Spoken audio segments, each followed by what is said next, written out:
Pour Sherlock Holmes, elle est toujours la femme. Il la juge tellement supérieure à tout son sexe qu'il ne l'appelle presque jamais par son nom. Elle est, et elle restera, la femme. Aurait-il donc éprouvé à l'égard d'Irène Adler un sentiment voisin de l'amour? Absolument pas. Son esprit lucide, froid, admirablement équilibré, répugnait à toute émotion en général et à celle de l'amour en particulier. Je tiens Sherlock Holmes pour la machine à observer et à raisonner la plus parfaite qui ait existé sur la planète. Amoureux, il n'aurait plus été le même. Lorsqu'il parlait des choses du cœur, c'était toujours pour les assaisonner d'une pointe de raillerie ou d'un petit rire ironique. Certes, en tant qu'observateur, il les appréciait. N'est-ce pas par le cœur que s'éclairent les mobiles et les actes des créatures humaines? Mais en tant que logicien professionnel, il les répudiait. Dans un tempérament aussi délicat, aussi subtil que le sien, l'irruption d'une passion aurait introduit un élément de désordre dont aurait pu pâtir la rectitude de ses déductions. Il s'épargnait donc les émotions fortes, et il mettait autant de soin à s'en tenir à l'écart qu'à éviter, par exemple, de fêler l'une de ses loupes ou de semer des grains de poussière dans un instrument de précision. Telle était sa nature. Et pourtant, une femme l'impressionna. La femme, Irène Adler, qui laissa néanmoins un souvenir douteux et discuté.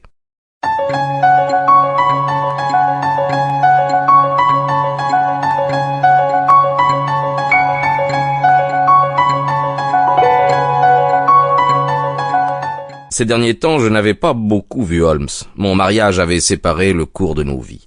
Toute mon attention se trouvait absorbée par mon bonheur personnel si complet, ainsi que par les 1000 petits soucis qui fondent sur l'homme qui se crée un vrai foyer.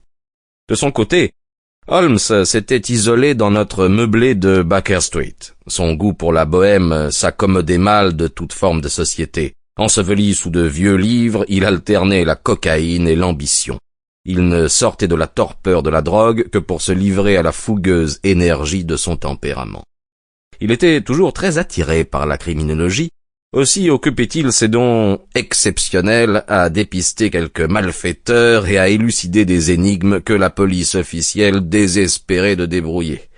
Divers échos de son activité m'étaient parvenus par intervalles, notamment son voyage à Odessa, où il avait été appelé pour le meurtre des Trepov, la solution qu'il apporta au drame ténébreux qui se déroula entre les frères Atkinson de Trincomalee, enfin, la mission qu'il réussit fort discrètement pour la famille royale de Hollande. En dehors de ces manifestations de vitalité, dont j'avais simplement connaissance par la presse quotidienne, j'ignorais presque tout de mon ancien camarade et ami.